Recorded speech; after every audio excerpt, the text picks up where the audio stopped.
Cred că e suficient să-ți dai seama ce fel de zgomot face.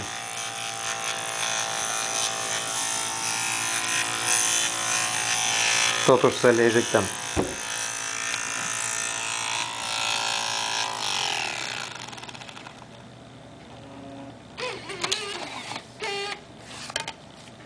Și CD-ul este foarte fierbinte.